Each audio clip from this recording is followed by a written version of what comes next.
Hey there, cats and kitties. I am the Blues Man, Johnny Blues, and with this video I'll be discussing my thoughts on Episode 5 of the anime series Zankyou no Terror, or Terror in Resonance.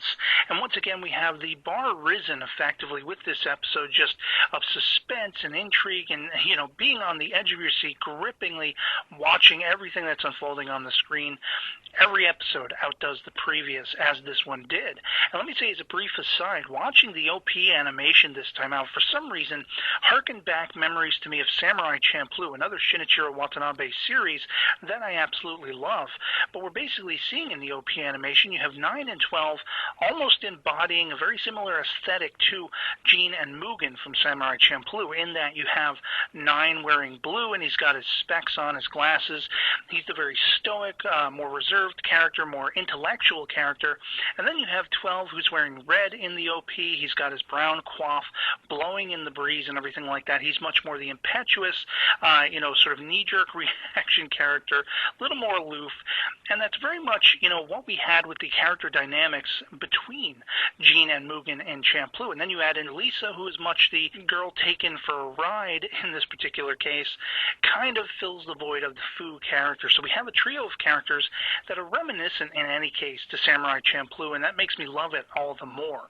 Of course, with this episode, it just gets awesome beyond awesome, because we effectively see the tables turned on 9 and 12 with their Sphinx attitude. What they're doing, they put a bomb in a subway train, and they're essentially, dumbing down, or at least 9 is, making more simplistic the riddle this time out, for Shibazaki specifically. Essentially 9 has his focus on Shibazaki. He's leading this particular detective, this investigator, on a merry chase, specifically because this is the only person who has risen to that level of intellect and knowledge of mythology and sort of common sense and all these things.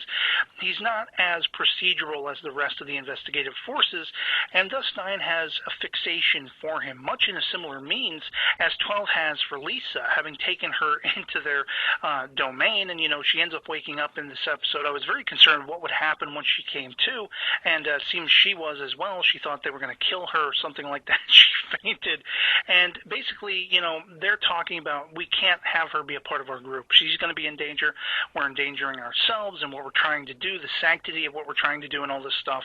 So we have to be rid of her. And of course, I love the sort of comical aspects of this episode where Lisa's trying to cook them food and trying to seem like they can keep her around for good cause and stuff like that. And it fails miserably, of course. But it doesn't seem like she's going anywhere right away in any case. But 12 has brought her into this domain, and, it's really his interest in her that's keeping her a part of the group.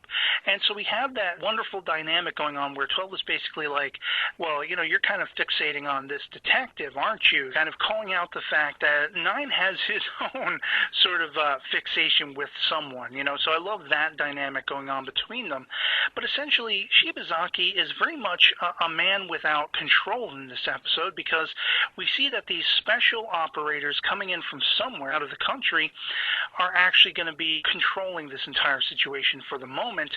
And we're introduced to a character who, through the flashbacks that we see throughout this episode, very much brings the awareness that this is the little girl that 9 and 12 were afraid they couldn't save when they were institutionalized. They have a discussion about, remembering how the food and eating was just sort of part of the whole requirement of what they were doing, their daily routine. There wasn't any taste or flavor to it. And this is one of the ways 12 is trying to acknowledge the fact that, hey, maybe having Lisa around will keep us, grounded, that kind of thing.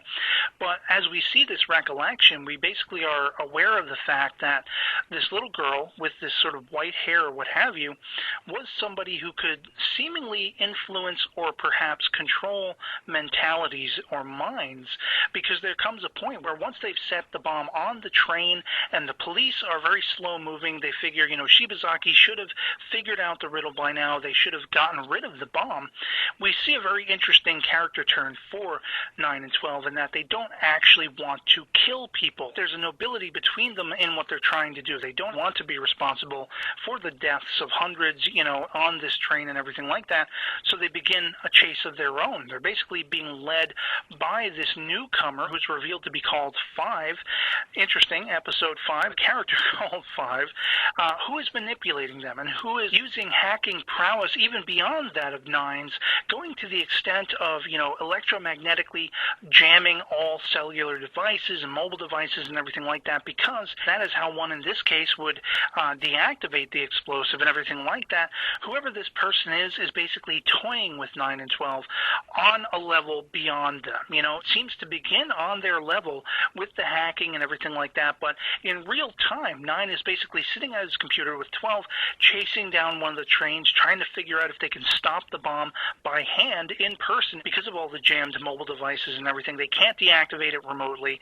And when this is happening, 9 is staring at his computer screen, seeing it working on its own. Someone from afar is actually tapped into his entire system, leading them on a merry chase, wreaking havoc by giving them, sort of misinformation on where the train is located at that specific moment and everything like that. Turns out, finally, in the end, Lisa has awoken. She's had a fever, she's been sick. She's come out to see 9 basically flabbergasted by what's happening on his computer.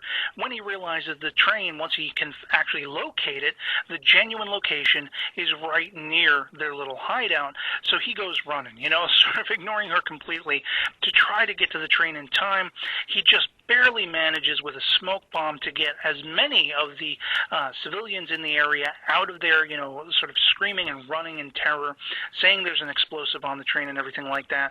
We see that a couple people are injured, including 9 himself. He's knocked out and everything, but he comes to and he's fine, and 12 is all freaking out once he hears that 9 is okay. They're glad about that, but essentially now the other foot is dropped. Now we have the revelation, much to 9's fear, because we see him almost experiencing a mental reaction, as if somebody has tapped into his own mentality, that this woman, whoever she may be, known as 5, going back to their childhood, was somebody they were familiar with, and now she's returned into their lives, and she's all but effectively said, gotcha.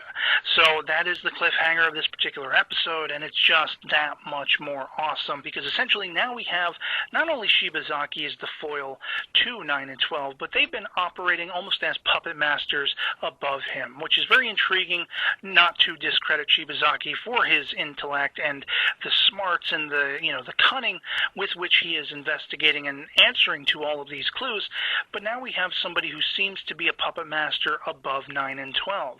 And what ramifications are going to just become explosively revealed, no pun intended, as this hits home. I can't wait to find out. And otherwise, that'll be pretty much it for me on this. I hope this video finds you well, and I'll catch you all later. Peace.